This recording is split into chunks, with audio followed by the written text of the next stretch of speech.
नमस्कार दोस्तों, स्वागत है आपका वनडे एग्जाम सेंटर में। दोस्तों, आज की वीडियो में हम लोग आपके सिलेबस में बिहारी लाल के जो 10 दोहे लगे हुए हैं उसकी व्याख्या करेंगे और उसको विस्तार से समझने का प्रयास करेंगे। दोस्तों, बिहारी लाल की एकमात्र रचना है बिहारी सतसई और बिहारी सतसई का संपादन जगन्नाथ दास रत्नाकर ने बिहारी रत्नाकर के नाम से किया है और उसी बिहारी रत्नाकर से आपके सिलेबस में 10 दोहे लगे हुए हैं जिसकी व्याख्या आज हम लोग यहाँ पर करेंगे। चलिए बिना देर के दोहे की व्याख्या शुरू करते हैं। पहला दोहा है, मेरी भव बाधा हरो राधा नागर सोए, जा तनकी झाई पर श्याम हरित दुति होए। बिहारी सतसई की पहली दोहा है यह, और इस दोहे में बिहारी लाल राधा की वंदना कर रहे हैं। एक तरीके से उनका जो बिहारी सतसई ग्रंथ है उसके मंगलाचरण के रूप में यह दोहा लिखा गया है। बिहारी लाल कहते हैं, मेरी भव बाधा हरो राधा नागर सोई, यानी हे चतुर राधिके, हे राधिका नागरी, मेरी भव बाधा का हरण करिए, हमारे सांसारिक बाधाओं को दूर करिए। जा तनकी झाई पर श्याम हरित दुति होए, यानी जिसके शरीर की, जिसके तन की झाई पड़ने से, परछाई पड़ने से काले वर्ण वाले श्री कृष्ण हरे भरे हो जाते हैं, ऐसी सुजान राधिका, ऐसी चतुर राधिका हमारी भव बाधा का हरण करें, हमारे सांसारिक बाधा को दूर करें। अगला दोहा देखते हैं। दूसरा दोहा है, नीकी दई अनाकनी फीकी परी गुहार, तजो मनो तारन बिरद बारक बारन तार। अब इस दोहे में एक भक्त भगवान को उलाहना दे रहा है और उलाहना देते हुए कह रहा है कि नीकी दई अनाकनी, यानी आप जो आनाकानी कर रहे हैं वो अत्यंत अच्छा है, यानी आपका आनाकानी क्या है, अत्यंत अच्छा है। नीकी, नीकी मतलब अच्छा।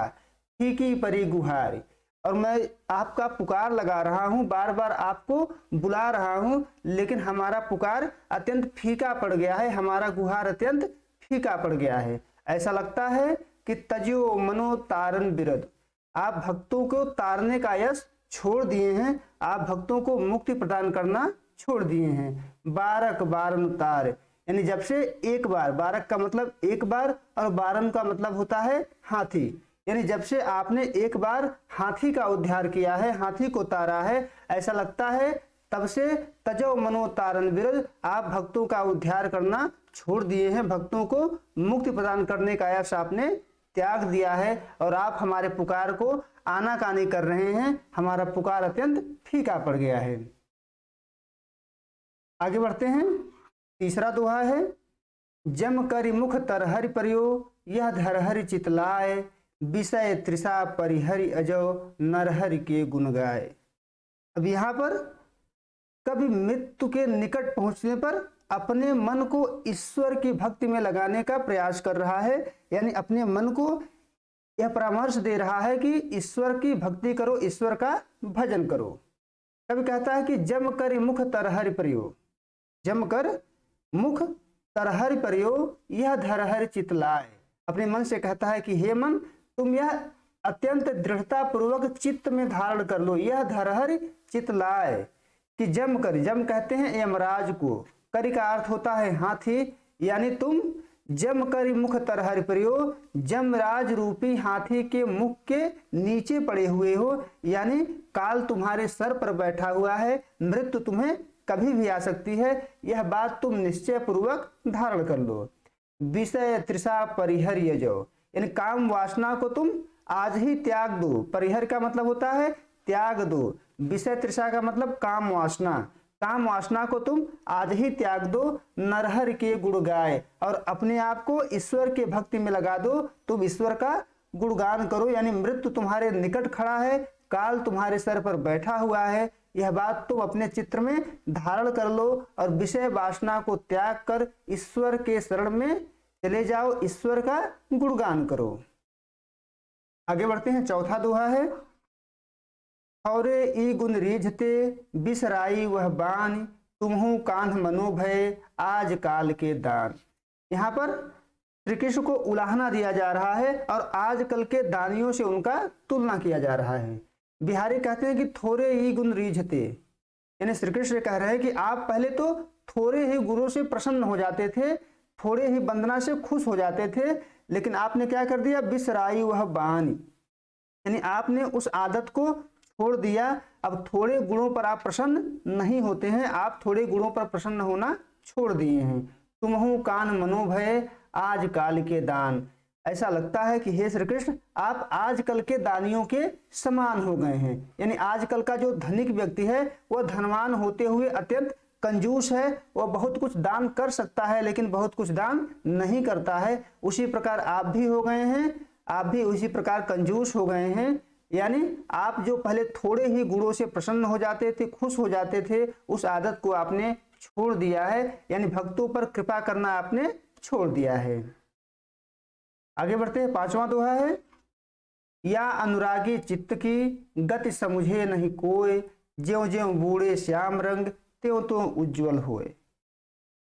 अब इस दोहे के दोस्तों दो अर्थ हैं, एक श्रृंगार परक अर्थ है और दूसरा भक्ति परक अर्थ है।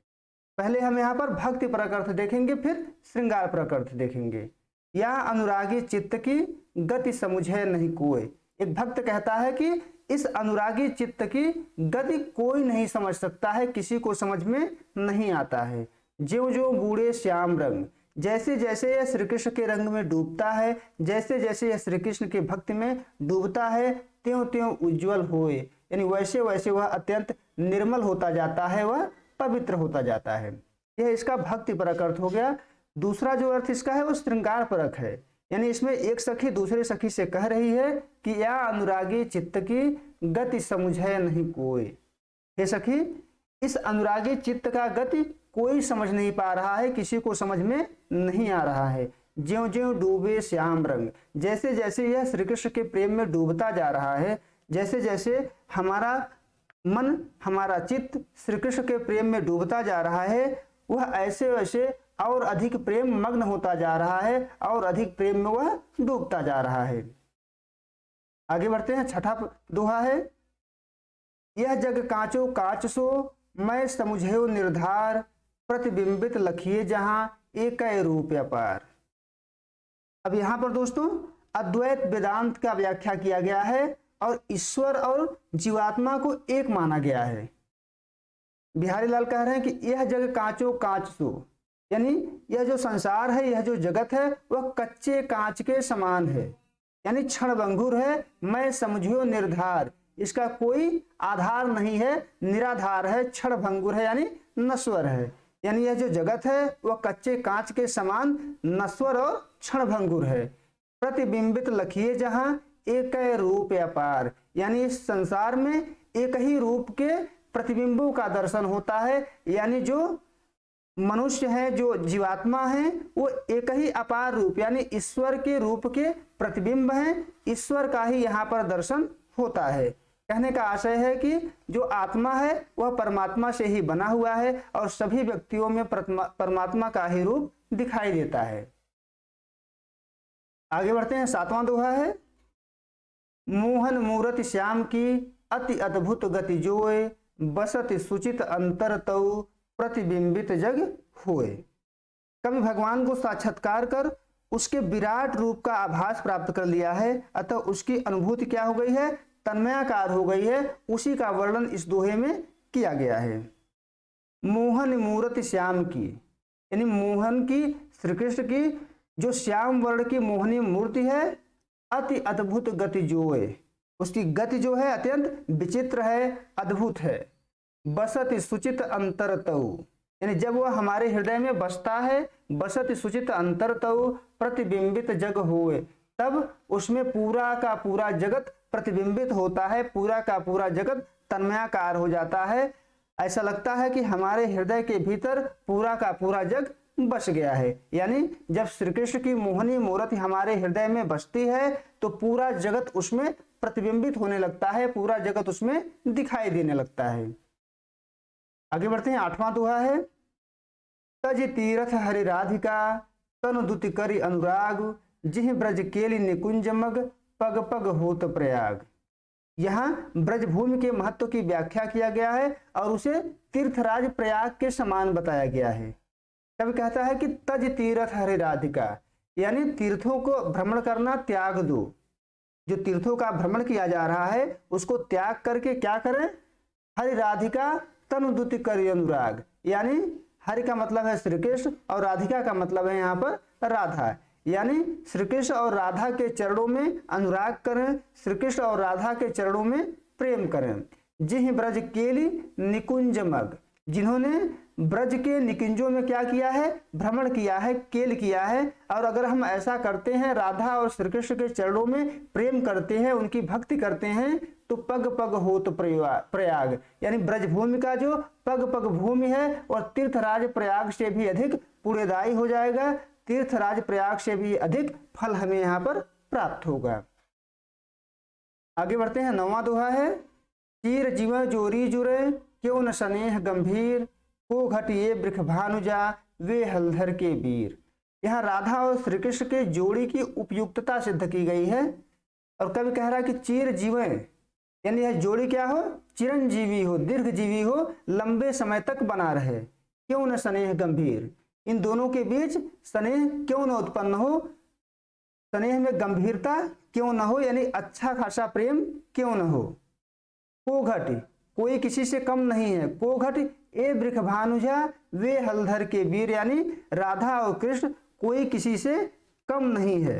यदि राधा जो है राजा वृषभानु की पुत्री हैं, तो कृष्ण क्या है, हलधर के वीर हैं, यानी बलराम के भाई हैं, कोई किसी से कम नहीं है। इसलिए यह जोड़ी क्या हो, चिरंजीवी हो और इसमें अत्यंत दृढ़ता पूर्वक स्नेह हो, गंभीर स्नेह हो। आगे बढ़ते हैं। 10वां दोहा है, अंतिम दोहा है यह, अजय तरौना ही रहो श्रुति सेवक इक अंग, नाक बांस बेसर लहो बस मुक्तन के संग। अब यहाँ पर इस दोहे के भी दो अर्थ हैं, एक आभूषण के संदर्भ में हो जाएगा और दूसरा है सत्संग के संदर्भ में। दोनों का अलग अलग हम लोग व्याख्या करेंगे। पहले आभूषण के संदर्भ में देखेंगे। तरौना जो होता है वो कान में पहनने वाला एक आभूषण होता है। श्रुति कहते हैं वेद को, और नाक बांस का मतलब होता है नाक में पहनने वाला आभूषण, और नाक बांस का आशय स्वर्ग भी होता है। मुक्तन का मतलब होता है अच्छे लोग या सत्संग। पहले आभूषण के अर्थ में व्याख्या देखेंगे। कवि कहता है कि अजय तरौना ही रहो श्रुति सेवक एक अंग, ये तरौना जो है, जो कान में पहना जाता है, वो वहीं का वहीं रह गया है। अजो तरौना ही रहो, यानी वहीं का वहीं रह गया है, ज्यों का त्यों रह गया है। उसे अभी भी एक यानी कान में ही धारण किया जाता है। लेकिन नाक बांस बेसर लहो, जो नाक में पहनने वाला बेसर था, उसने क्या किया, अत्यंत उच्च पद प्राप्त कर लिया है। क्यों, बस मुक्तन के संग, यानी मोती का साथ पा करके नाक में पहनने वाला आभूषण जो है अत्यंत उच्च पद प्राप्त कर लिया है। लेकिन कान में जो पहनने वाला तरौना है, आभूषण है, वो वहीं का वहीं रह गया है। दूसरा अर्थ इसका सत्संग के अर्थ में है। कभी कहता है कि अजय तरौना ही रहो श्रुति सेवक एक अंग, यानी जो श्रुतियों का सेवन करते हैं, जो वेदों का पाठ करते हैं, वे भक्तगण अभी तर नहीं रहे हैं, उनको मुक्ति प्राप्ति नहीं हो पा रही है। लेकिन नाक बांस बेसर लहो बस मुक्तन के संग, जो अधम व्यक्ति है, जो निम्न कोटि का व्यक्ति है, वो मुक्तन के संग यानी सज्जनों के संग में आके, सत्संग में आकर के मुक्ति की प्राप्ति कर रहा है। नाक बांस बेसर लहो यानी मुक्ति की प्राप्ति कर रहा है सत्संग का साथ पा करके। यहाँ पर आपका 10वां दोहा समाप्त हो जाता है। 10 दोहे बिहारी सतसई से लिए गए हैं, जिसका संपादन जगन्नाथ दास रत्नाकर के द्वारा किया गया है। उम्मीद है दोस्तों आपको ये वीडियो पसंद आया होगा। आप हमारे चैनल को लाइक करिए, वीडियो को लाइक करिए, चैनल को सब्सक्राइब करिए, शेयर करिए। बहुत बहुत धन्यवाद।